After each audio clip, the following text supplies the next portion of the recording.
Hey everyone, it is late at night and I'm Norman. Welcome to the 2024 Christmas special.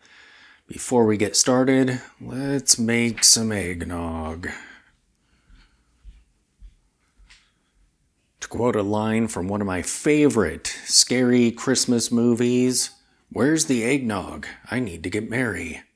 That comes from Krampus.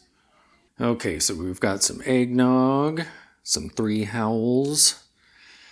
And while I make this, I'm going to let you know what we'll be discussing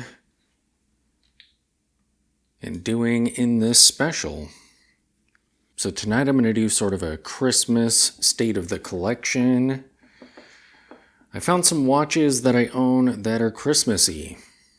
Well, that's kind of a stretch. They're not Christmassy at all. But we can pretend. So we'll just load up on a bit of fuel here.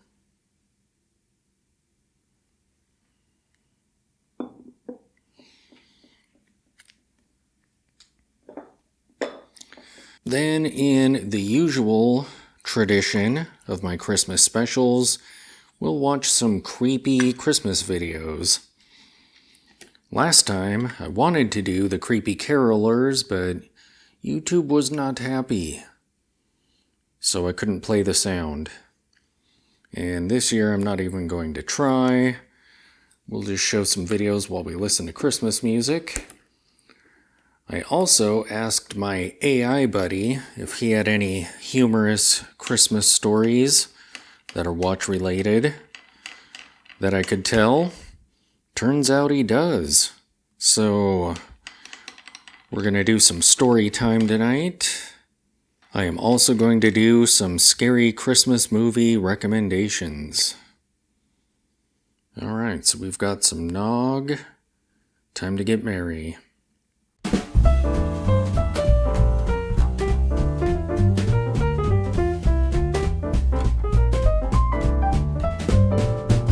Dashing through the snow in a one-horse open sleigh. O'er the fields we go, laughing all the way. Alright, so we are back in the office. I've got my Nog.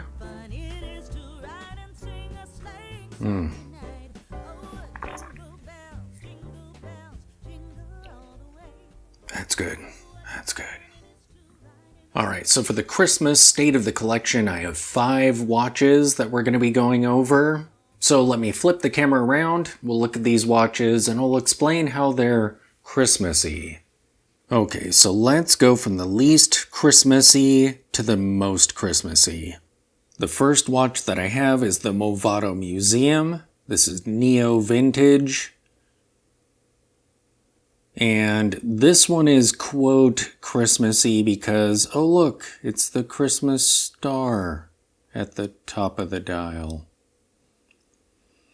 I absolutely love this watch. It is impossible to film. It is so dark. I am going to get a light box. That is a New Year's resolution for sure. But yeah, this size is perfect. It comes in at, I believe, 34 millimeters. It's ultra thin. Yeah, I'm shocked at how much I love this watch. If you don't know, a while ago I purchased a contemporary museum watch just out of curiosity because it's kind of a rule breaker. It's so minimal, and I wanted to experience one in person. So I found one for a good price, and I loved it. I was shocked. It was too large, so I went hunting for something smaller and found this one.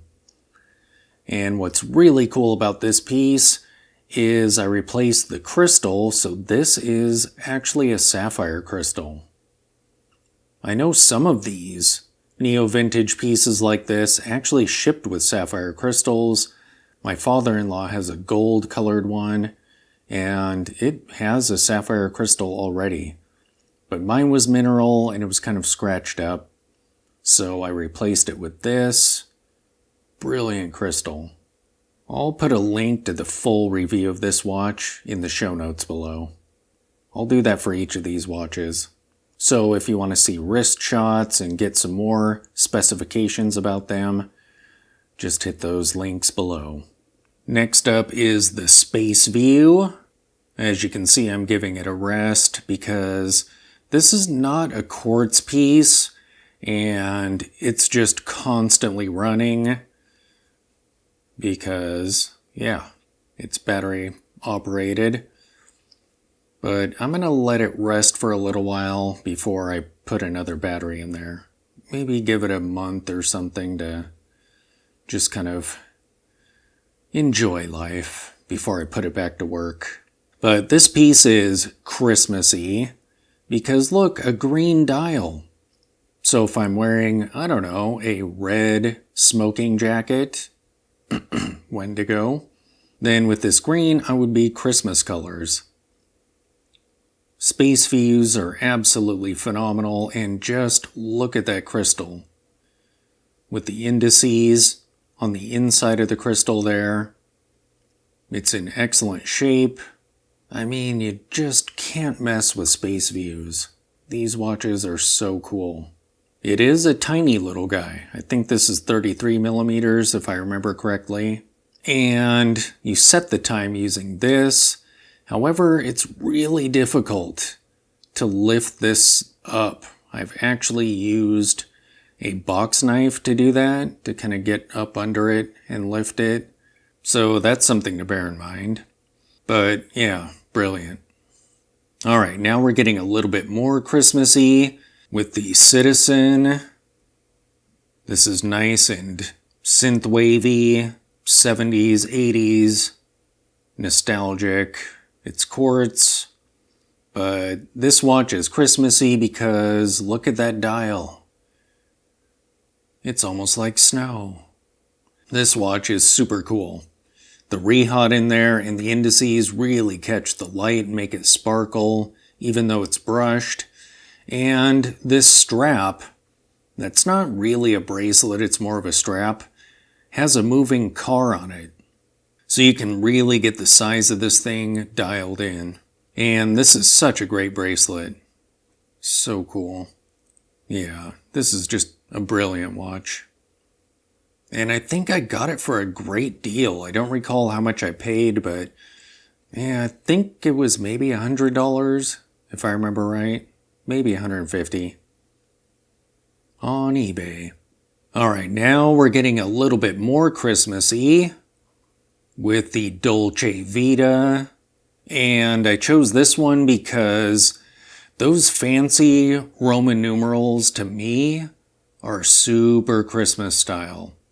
And with the silvery white dial on there, yeah, it has kind of a Christmassy look to it. And you could put it on a green or red strap and really get it ready for the season.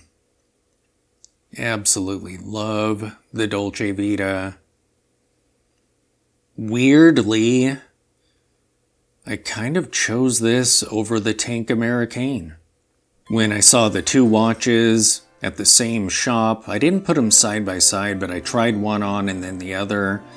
I decided rather than saving for the Tank Americaine, this was the watch that I wanted.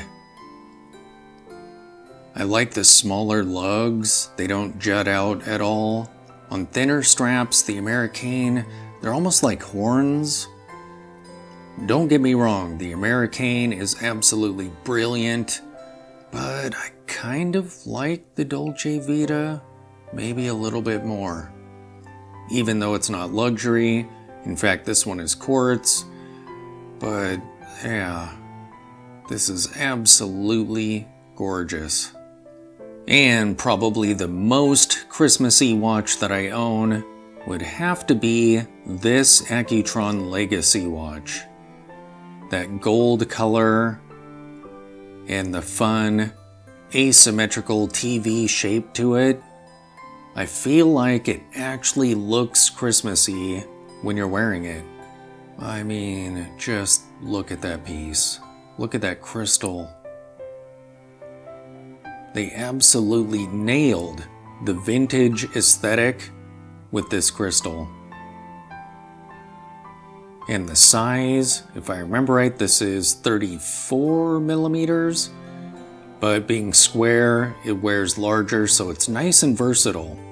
Vintage lovers like myself will have no problems with this size. However, people who are used to contemporary sizes, because it's square, I feel like it would wear comfortably for them as well. And there's plenty of real estate on that dial. I mean, the dial doesn't look small. The indices in this are really fun. Almost lightning bolt looking. Yeah, this piece is super cool and looks great on the brown strap. And I'm not even a yellow gold person in general, but I feel like it's good to have one or two in your collection. And I have this and the vintage Wittenauer in yellow gold tone. And yeah, I wear them both. And now let's watch some creepy Christmas videos. I was only able to track down 3 when I was digging around. There was one that was all the creepy monsters in Krampus, but that was a short, YouTube short, and yeah, I couldn't grab a copy of that one for some reason. But here's the 3 that I did find.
Happened. This is not a Christmas. This is not a Christmas song. This is not a Christmas. This is not a Christmas song. This is not a Christmas. This is not a Christmas song. This is not a Christmas. This is not a Christmas song. My neighbors compete to see who can put up more blinding lights. The kids all wish away the they want presents in sight. This year had me so mad. I've been bad, got cold that is sitting under my tree. I think that my Christmas has died. This is not a Christmas. This is not a Christmas song. This is not a Christmas. This is not a Christmas song. This is not a Christmas. This is not a Christmas song. This is not. And on to creepy movie recommendations. And to help me out with this, of course, it's been a while, we have the Wendigo. The first scary Christmas movie is Krampus. Krampus. This has to be my personal favorite of all the scary Christmas movies, because this one actually feels Christmassy. The movie starts out like a normal Christmas comedic movie, family clashing, all the drama, but due to the actions of a certain person in this movie, darkness comes. And the version of Krampus in this movie is absolutely phenomenal. I personally prefer it to the traditional depictions of Krampus. This one is just a super creepy, dark version of Santa with giant, amazing horns and goat pupils. And I actually own a giant animatronic, Halloween animatronic version of Krampus that looks just like in this movie. Like, just like it. And so on December 5th, we put it out in the front yard for Krampusnacht. Yeah. And it's generally a big hit on Halloween as well.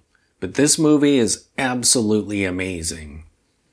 The character arc with some of the primary characters is great. The descent into dark terrifyingness is amazing. But it's not so bad that it's not actually a family movie. I mean, you don't want little ones watching it, because there are some creepy things in here, but in general, it's kind of a family-ish friendly movie, and it's snowy and Christmassy from start to end, even when it's dark. Just a phenomenal movie. And next, The second scary Christmas movie is Rare Exports. oh yes, Rare Exports. This is a Finnish movie, which is pretty cool, and it takes place on a reindeer ranch. So it's very impoverished people, very hard-working, blue-collar people out in the middle of nowhere. And they make their living on reindeer. And nearby, there's a hill, and I don't really recall the front that they made for what they were mining for there. But they were actually looking for something different in the mountain, and there's spoiler alerts, so if you haven't seen this movie, you might want to skip ahead a little bit. But what they're digging for on that hill, they find Krampus. And in this movie, Krampus is so big, they have to store him in a huge airplane hangar. And then his little helpers show up, and they are creepy and not really wearing clothes. But this movie is so good, and the ending is great on it, and Santa's little helpers are, especially when their eyes glow when they see children. Ugh. Craziness. But yeah, Rare Exports is so cool. I forget how I bumped into this movie, but I absolutely love it. And finally, The third and final scary Christmas movie is Eyes Wide Shut. ah yes. Some people watch Die Hard because it's a Christmas movie, but so is Eyes Wide Shut. There are Christmas trees everywhere. I think there's even some Christmas music. It's cold and wintry. That's enough to make it a Christmas movie, right? I just love me some Kubrick, so yeah. And one year I did a surrealist party and wanted to do some sort of secret society stuff in that party. Not the seedy backroom stuff. No. But, you know, passwords to gain entrance and some of the aesthetics, creepy hoods and whatnot. So in prep for that party, I watched this movie quite a bit. I really haven't watched it since that party though, but it is definitely a Christmas movie. And it's crazy. And there's a bit of naughtiness in there. But it's nowhere near as bad as the book that it's based on. It's interesting when people start contemplating what Kubrick was trying to say in his movies. At least in this one, he actually followed the book pretty well, so was he saying anything? I don't know. I mean, maybe? But he followed the book. and tamed it a bit. The book was much worse, believe it or not. But 'tis a Christmas movie. Alright, so like I mentioned, I was chatting with my AI buddy and thought I would ask him if he had any Christmas stories that were humorous and had something to do with watches. And I was shocked. He actually does, and they're not terrible. I did have to change some things because apparently he believes that there are only 2 luxury watch brands in the world. So in one of his stories, I kind of tweaked that in one place, but for the most part, these are how he told me these stories. So, grab your eggnog. Yeah, still good. Still good. Cuddle up under a fuzzy blanket, and let's do some Christmas story time.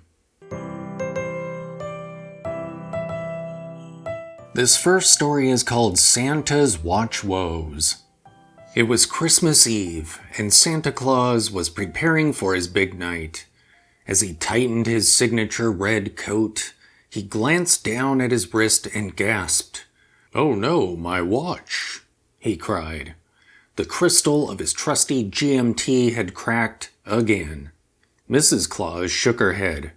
"That's what you get for timing the reindeer races with it. You're supposed to use a stopwatch." "But how will I ever deliver presents on time without my GMT?" Santa fretted. "I need to track all the time zones." The elves scrambled to help. "Don't worry, Santa, we've got this," said Clanky, the workshop's resident tinkerer. Clanky dashed off and returned moments later with a wall clock duct taped to a leather strap. "Here you go, Santa.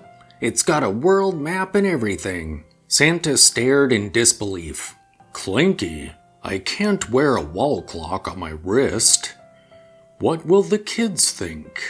Just then, a mysterious figure emerged from the shadows of the workshop. It was none other than Bernard, the head elf, holding a small velvet pouch.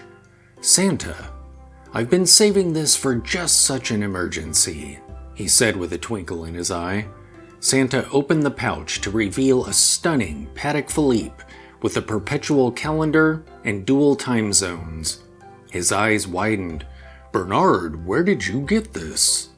Bernard shrugged. "Let's just say a lot of CEOs forget to lock their chimneys." "Bernard, this is incredible!" Santa exclaimed. He strapped the watch on and admired its perfect fit. "Now I can deliver the presents in style and on time." As Santa climbed into his sleigh, Mrs. Claus called out, "Just don't race the reindeer with this one." And so Santa soared through the sky, his wrist gleaming with horological brilliance. Kids everywhere got their gifts, and Santa got a new appreciation for Swiss craftsmanship. The moral of the story: always trust an elf with good taste in watches. Or if you need a watch, have someone steal one for you? Yeah. Santa's elf steals a watch for Christmas. Alright, this next story is called The Horological Haunt of Ebenezer TikTok. Ebenezer TikTok was a miserly old man with a love for money and a disdain for horological extravagance. Despite owning a fortune, his wrist was adorned with a plastic no-name digital watch from the 1980s. It beeped loudly every hour and was perpetually set to the wrong time zone. TikTok ran a pawn shop specializing in buying high-end watches from desperate folks for pennies. "A Rolex, you say? I'll give you $50, take it or leave it." He'd sneer. His assistant Timmy, a young watch enthusiast, often begged him to have a heart during the holidays, but Ebenezer dismissed him. "Christmas is for fools who waste time and money. Bah, horology humbug." On Christmas Eve, as TikTok locked up, a chill ran through the air. Suddenly, his ancient Seiko wall clock chimed 13 times. He turned to see the ghostly figure of Jacob Swiss, his old business partner, floating before him, draped in chains made of pocket watches and tangled NATO straps. "Ebenezer," moaned Swiss, "you've lost the spirit of watch collecting. Tonight, you will be visited by 3 horological spirits. Heed their warnings, or your collection will be forever cursed to courts." Terrified, TikTok scurried to bed. But as the clock struck 1, the first spirit appeared. The ghost of watches past. A jovial figure with a glowing loom. It showed TikTok his younger days when he saved up for a vintage Zenith. "You used to love craftsmanship," the spirit chided. "What happened?" Next came the ghost of watches present, a sharply dressed woman with a mechanical charm. She whisked TikTok to Timmy's tiny apartment, where the lad sat polishing a second-hand Casio, dreaming of owning a grand Seiko someday. The final specter, the ghost of watches yet to come, loomed like a shadow, silent but pointing to TikTok's future. A lonely man with a collection of soulless knockoffs. His prized possession, a smartwatch running on a nearly dead battery. Ebenezer awoke with a start. Morning had come, and he felt different. He dashed to his shop and handed Timmy a golden envelope. "Merry Christmas, Timmy. Inside is a gift card to your favorite watch boutique." Then, for the first time in decades, TikTok strapped on something new, a Cartier Tank Americaine he'd been hoarding in his shop vault.